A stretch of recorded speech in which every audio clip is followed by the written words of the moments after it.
अस्सलाम वालेकुम dear students, मैं हूं आमिर हसन। डियर स्टूडेंट्स, आज हम डिस्कस करने जा रहे हैं फर्स्ट ईयर सेकंड चैप्टर का बहुत अहम लॉन्ग क्वेश्चन, जो इस चैप्टर में पहला लॉन्ग क्वेश्चन बन सकता है। और टॉपिक का नाम है vector addition by its rectangular components. Dear students, इसके दो हिस्से हैं।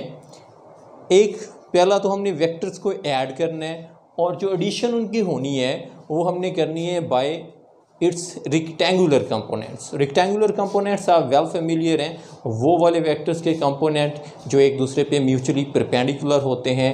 और वेक्टर की एडिशन के लिए हम 9th में भी पढ़ चुके हैं और इससे पहले वाले टॉपिक्स में भी हमने एडिशन ऑफ वेक्टर्स में सीखा है कि हम वेक्टर्स को ऐड करते हैं by using head to tail rule. तो इधर हमारे पास काम जो है वो बेसिकली इतना ही है कि हमने दो वेक्टर्स लेने हैं, उनकी एडिशन करनी है, फिर उनके रेक्टेंगुलर कंपोनेंट्स बनाने हैं, फिर उनका रिजल्टेंट चेक करना है एक्स कंपोनेंट्स का, वाई कंपोनेंट्स का। एट द एंड हम उनकी मैग्नीट्यूड और डायरेक्शन फाइंड आउट करेंगे। तो हमारे पास जैसा कि आप डायग्राम में देख रहे हैं, एक प्लेन है जिसका नाम हमने एक्स वाई रखा हुआ है। इसमें हमारे पास डियर स्टूडेंट्स इनिशियली दो वेक्टर थे। एक वेक्टर ओ से एम तक था जो इधर हमने मेंशन किया हुआ है, जिसका नाम हमने वेक्टर ए रखा हुआ है। और दूसरा वेक्टर ओ से लेके एन तक था जो इधर हमने मेंशन किया हुआ है, जिसका नाम हमने क्या रखा हुआ था, वेक्टर बी। अब ये दो वेक्टर हमारे पास एक्स वाई प्लेन में पड़े हैं जिनकी हमने एडिशन करनी है और इनके रेक्टेंगुलर कंपोनेंट्स ड्रा करने हैं। तो एडिशन आप जानते हैं कैसे की जाती है कि जिस वेक्टर में आपने जिस वेक्टर को ऐड करना है, सपोज जैसे हमारे पास ये दो वेक्टर ए और बी हैं, अगर हम वेक्टर ए में वेक्टर बी को ऐड करना चाहते हैं तो हम हेड टू टेल रूल इस्तेमाल करेंगे।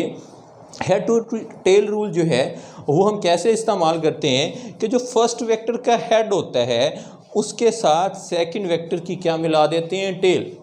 मतलब ये वेक्टर ए में अगर आपने वेक्टर बी ऐड करना था तो बी को इधर उठाएंगे और हेड के ऊपर रख देंगे जो हमारे पास वेक्टर ए का है। मतलब ए के हेड के साथ बी की टेल मिला देनी है, या दूसरे लफ्ज़ों में हम कह सकते हैं कि पहले वेक्टर के हेड के साथ आपने दूसरे वेक्टर की टेल मिलानी है। लेकिन अभी ये ऐड नहीं होंगे। ऐड तब होते हैं डियर स्टूडेंट्स जब हम इनका रिजल्टेंट वेक्टर ड्रा करते हैं। अब रिजल्टेंट ड्रा करने का क्या तरीका है, जैसे इधर ड्रा किया हुआ है कि आपने रिजल्टेंट की टेल फर्स्ट वेक्टर की टेल के साथ मिलानी है और रिजल्टेंट का हेड जो है वो लास्ट वेक्टर के हेड के साथ मिलाएंगे। तो ये हमें दे रहा होगा r is equal to a plus B.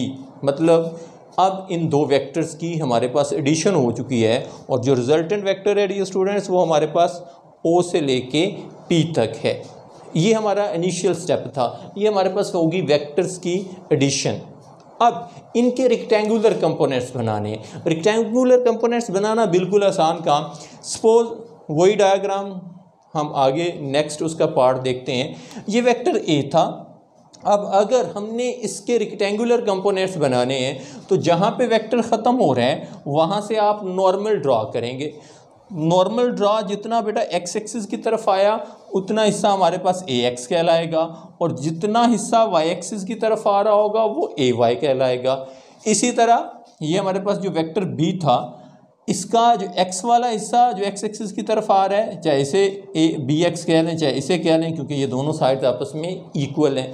तो एक्स एक्सिस वाला हिस्सा बी एक्स कहलाएगा और वाई एक्सिस वाला हिस्सा हमारे पास डियर स्टूडेंट्स बी वाई कहलाएगा। ठीक है, तो ये हमने क्या कर लिए, ए और बी के रेक्टेंगुलर कंपोनेंट्स ड्रा कर लिए। अब हमारे पास तीसरा वेक्टर रिजल्टेंट वेक्टर था। तो ये रिजल्टेंट वेक्टर का एक्स कंपोनेंट जो एक्स एक्सिस के अलोंग आ रहा होगा और this one is Y component of resultant vector R. अभी तक जो हमने काम किया है वो कुछ हमने इस तरह का किया है। अगर हम देखें तो सबसे पहले हमारे पास क्या थे, डायग्राम में दो वेक्टर्स थे ए और बी। ओ से लेके एम तक ए था और ओ से लेके एन तक बी था।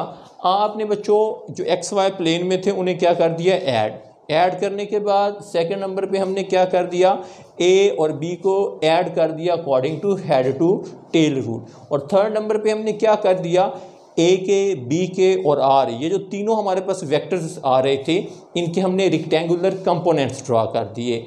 और चौथे नंबर पे हमने जो काम करना है वो हमारा असल काम है, ये तो सारा डायग्राम के रिलेटेड था कि इसमें हमने क्या क्या कैलकुलेट करना है। तो सबसे पहला काम हमारे पास ये होगा कि हम फाइंड करेंगे एक्स कंपोनेंट, मतलब जो हमने ये वेक्टर ए बी और आर लिया, इनके एक्स कंपोनेंट का रिजल्टेंट क्या होगा या रिजल्ट क्या होगा। तो अगर आप बच्चों एक्स कंपोनेंट देखें तो ये ओ से शुरू हो रहा है और आर पे ख़त्म हो रहा है। तो इधर आप यही मेंशन करेंगे कि ओ से हम स्टार्ट हो रहे हैं और कहाँ तक जा रहे हैं, आर तक। उसमें देखें तो दो पैच हैं, एक ओ से लेके क्यू तक का है और एक क्यू से लेके आर तक का है। तो वही सेम दो पैच आप लिख देंगे O Q plus Q R, ठीक है। अब इनकी वैल्यूज़ देख लेते हैं। अगर हम देखें ओ से लेके आर तक, तो इसको बच्चों हमने किससे रिप्रेजेंट किया हुआ है, आर एक्स से रिप्रेजेंट किया हुआ है। तो ओ आर के नीचे हमारे पास आर एक्स आ गया। ऐसे डियर स्टूडेंट्स, ओ से लेके जो क्यू है वो हमारे पास ए एक्स था, तो ओ क्यू के नीचे हमने क्या मेंशन कर दिया, ए एक्स। अब ऐसे अगर हम सेकंड पोर्शन देखें तो वो Q से लेके R तक था, तो Q से लेके R की जगह हमने क्या मेंशन कर दिया, BX। ये नया काम कुछ भी नहीं है, सिंपल सी बात ऐसे है कि ये R ही था जो A प्लस B के इक्वल था।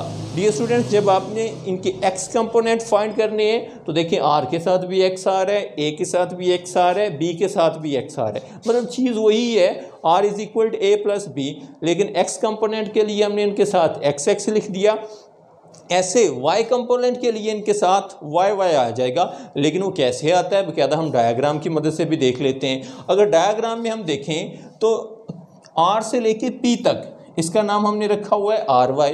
अब इसमें भी दो पैच हैं डियर स्टूडेंट्स, एक R से लेके S तक और एक S से लेके P तक।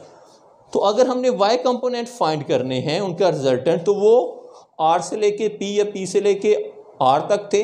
इसमें दो हिस्से थे, एक R से लेके S तक और दूसरा R से लेके P तक। अब R से लेके S तक का नाम हमने क्या रखा हुआ था, AY, इसे और इसे, क्योंकि लेंथ में आपस में सेम है। और S से लेके P तक का नाम हमने क्या रखा हुआ था, BY। तो वही हमारे पास Y कंपोनेंट आ गए, RY is equal to AY plus BY। अब हमने X कंपोनेंट का रिजल्टेंट भी फाइंड कर लिया है, Y कंपोनेंट का भी रिजल्टेंट फाइंड कर लिया है। अब हम रिजल्टेंट वेक्टर R फाइंड करेंगे। अगर हम देखें डायग्राम में तो रिजल्टेंट वेक्टर R के डियर स्टूडेंट्स हमने दो पैच किए हैं, एक RX वाला पैच हमने किया है और एक RY वाला। इन दोनों को इकट्ठा करेंगे तो दोबारा हमारे पास R बन जाएगा। तो R vector is equal to RX, और X एक्सिस के लिए जो यूनिट वेक्टर इस्तेमाल होता है वो I कैप है, और Y एक्सिस के लिए जो यूनिट वेक्टर होता है वो हमारे पास डियर स्टूडेंट J कैप है। अब RX की वैल्यू भी हमने निकाली हुई है, RY की वैल्यू भी निकाली हुई है, तो ये वैल्यूज़ पुट कर दी। तो R इज इक्वल टू क्या आ गया, RX की वैल्यू लिखी AX प्लस BX आए, ऐसे RY की वैल्यू लिखी जो हमारे पास AY प्लस BY था।